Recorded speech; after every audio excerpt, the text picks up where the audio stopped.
What's good, y'all? Welcome back to the channel. Tonight we're going to be breaking down UFC Fight Night, Allen versus Curtis 2, the fourth fight night in a row right before UFC 300, which we get finally coming up here shortly. We just started off in April now. I'm going to be completely blunt. Here are the stats. For basically the last couple of fight nights, I've done pretty terrible. I've really brought my losses back up to my wins, or pretty close to it. It's been a rough one. Last card was the worst record I've ever had on a card. We need to move forward past this. I don't know what's been up with these fight nights lately, but it's terrible. In my last couple of cards, I've been going super in depth on my picks, and I think I'm gonna scrap that. I'm gonna go through this card as fast as possible. I'm not gonna give any elaboration on why I'm picking who I'm picking, because it doesn't seem to fucking matter. In fact, it seems like the opposite happens. So let's just start off. First fight of the night. Melissa Mullins taking on Nora Cornolle. I'm going with Melissa Mullins. I feel like she's just more tough. I feel like she is going to be slightly better in the boxing, although Nora will probably be able to land a little bit more, probably landing those like weird elbows that she throws. She's pretty like lanky, especially her forearms, but you know what? I trust Melissa Mullins to just be more tough. They're going to be clinching a lot up against the cage because they love to do that in women's MMA, but whatever, we're picking Melissa Mullins. Moving on up the card, Budka taking on Cesar Almeida. If you guys don't know about this guy, Cesar Almeida, he's only 4-0, so obviously that's not going to look like it's too promising. And for those of you that have a good eye for this shit, yes, he is a kickboxer coming into the sport. That's why his record's so low. You see these prominent wrestlers and kickboxers come in and just get thrown into the big stage with no fights. But Cesar Almeida has taken on Alex Pereira 3 times. Yeah, 3 times. And he is the real deal. He has a hell of a chin. He's a lot more technical than Budka, although I feel like Budka is pretty good in his own right. He's taken on some decent competition before coming to the UFC, and he holds a solid record, but I feel like he drops his hands just enough and wings shots just enough for somebody like Cesar Almeida to catch him. So I'm going to trust Cesar Almeida to get this one done by a knockout. Moving on up the card, Matsumoto taking on Dan Argueta. I love Dan Argueta. He's honestly a pretty solid fighter that's out of the like new fighters that we've been seeing coming to the UFC lately. But Matsumoto is a tough motherfucker, and he's had a 5-round war where he was dropped, hurt bad, and he really had to like come through and grind out a 5-round decision for a championship in a lower promotion. So I'm going to trust Matsumoto. I think that he has everything that you need to come into the UFC and succeed. Moving on up the card, Cynthia Calvillo taking on Piera Rodriguez. Coin flip. I don't have a coin right now. I'm going to be going with Piera Rodriguez. This could be anybody's fight, even though Cynthia has 6 losses. You would think this should be like an easy feed for Piera, but she got dominated on the ground by Jillian Robertson not too long ago for her first loss, so anything can happen. I'm going to take Piera, though. Moving on up the card. Wait, whoa. Did a fight change? I think we have a new fight here. This was supposed to be Alateng Heili taking on Victor Hugo, but now it looks like Pedro Falco will be stepping in on super short notice because I just checked this like an hour ago and this was different. So this must have just happened. I was going to be picking Victor Hugo. I guess I'm going to side with Victor Hugo because he had a training camp. Moving on up the card, Norma Dumont taking on Germaine Randamie, who I thought retired years ago, back when like the pandemic happened.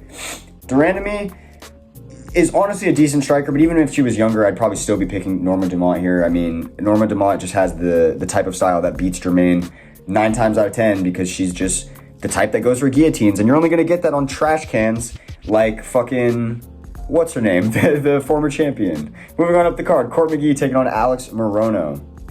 Man, I am going fast for this shit. And also, I feel like this fight was... Something's not right about the order of this card right now. I feel like it got flipped. I think this is supposed to be Trevor Peek versus Charlie Campbell. Yo. Give me 1 second here. This is hilarious. All right, yeah, you know what? McGee taking on Alex Morono, I guess. We're just going to go with that. I'm going to side with Alex Morono. He's younger. He lands a little bit better on the feet. He is honestly always moving his feet, which I really like about and I appreciate about his game. And he has done the best against Joaquin Buckley out of most of the people that have fought him lately, which isn't the best, standard to go up to. We're going to be trusting Alex Morono to get this one done. I think that he is just overall around the same skill level, but he's younger and he's a little bit more durable. So yeah, we're gonna side with that. Moving on up the card, Trevor Peek taking on Charlie Campbell. My brain tells me to pick Charlie Campbell because he is a lot more technical of a boxer. He's gonna probably be landing at range more often, but if Peek gets in close, it could turn into a war. Fuck it, we go in the underdog. We're picking Trevor Peek. No explanation needed. Next up on the card, Valter Walker taking on Lukasz Brzeski. This is Johnny Walker's bigger brother. I don't know if he's older or not, but he's a lot bigger. and he can grapple, and he has a chin. So he's like the opposite of Johnny Walker. He's actually kind of mid on the feet. He has decent knees, like he times them well, but I feel like he doesn't put enough power into them. Lukasz Brzeski, on the other hand, honestly, I feel like with a lot of these fighters, all I really have to say is mid. Like, they just don't show you much, and that's unfortunate because you're in the big stage, and this is where you can make a name for yourself and make it so, you know, people like me that just watch this shit for fun will start to know about you and want to root for you and have an idea of how you can even do in these fights. I don't really think that he could do shit against Valter Walker. I think Valter's going to be taking him down, and it's going to be maybe a pretty boring heavyweight bout. I'm going to side with Valter Walker, getting this one done. Moving on up the card, Ignacio Bahamondes taking on Christos Giagos.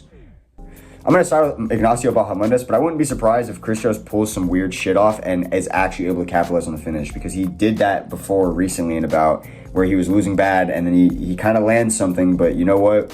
I don't think that he's going to be able to do that against Ignacio, who's rangy, young, fast. Probably just going to land a lot better than Christos, and unless Christos is just going for a grappling heavy game to start this off, I think this is going to be a bad night for him. I'm going to be siding with Ignacio Bahamondes, getting this one done by TKO. Moving on up the card, Morgan Charriere taking on Chepe Mariscal. I feel like the whole order of this card was flipped. Maybe I'm tweaking, but when I looked at this earlier, it didn't look the same.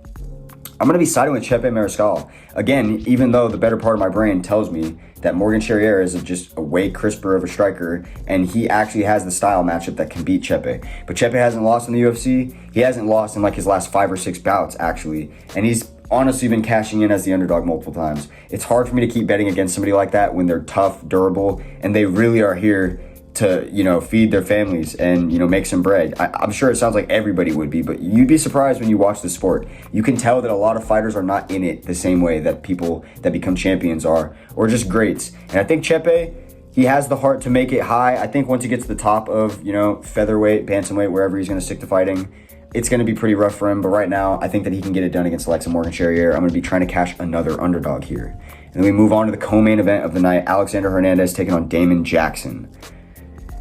I want to say Alexander Hernandez. I'm going to side with Alexander Hernandez, getting this one done by a decision, a tough decision, where he probably wins the first round pretty easy. Second round's a bit mixed, and he just grinds out the third round. Damon Jackson is surprisingly good, despite the fact that he just, when you watch him, it doesn't seem like he's impressive at all. He's tough.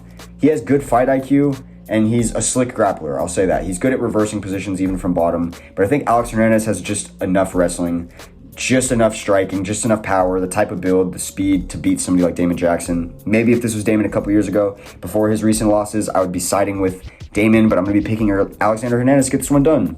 And now we move to the main event at just 8 minutes in the video. Brendan Allen taking on Chris Curtis. I'm going to be going with Chris Curtis, getting this one done in the rematch. What the just happened, bro? Stroke City lately. I think I'm just having a stroke trying to predict main events for these fight nights because they've been so terrible. And you would think Chris Curtis, who knocked out Brendan Allen like a year and a half ago, maybe even sooner than that, would be able to get it done pretty clearly because it hasn't been that long.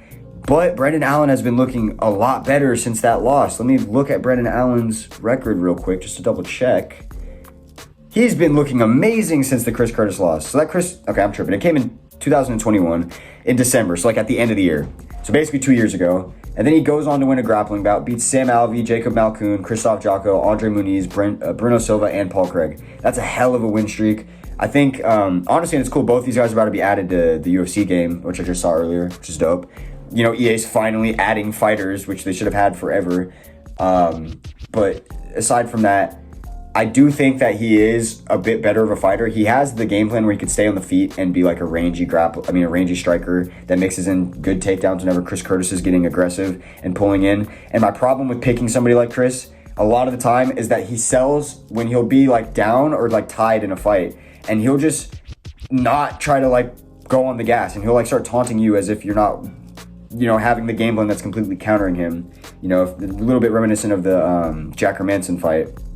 And I'm nervous that Brendan Allen could pull off that game plan quite easily. But Chris Curtis, I feel like he has the style matchup to just land the right shots on Brendan Allen. And I think it's going to be a rough time for Brendan if he does pick those shots. I mean, Brendan Allen only has 5 losses, and 2 of them are 2 teammates from the same team, Sean Strickland and Chris Curtis. And not only are they losses, but he got knocked out by those guys. And I think it's because they're sparring all the time. They're used to fighting a style like Brendan Allen's. I'm going to trust Chris Curtis to get this one done. We're just at the 10-minute mark, which is cool. I'm just going to keep this one short and sweet. If you guys like the content, please give me a sub, give me a like. It really helps the channel out. Lately, it's been awesome. So thank you guys for the support. I hope that I can make you guys some money on this one because I've been doing really bad the last couple of cards. Let's just hope that we could all make some bread from this and exit the dark ages of these trash fight nights. I'll catch y'all.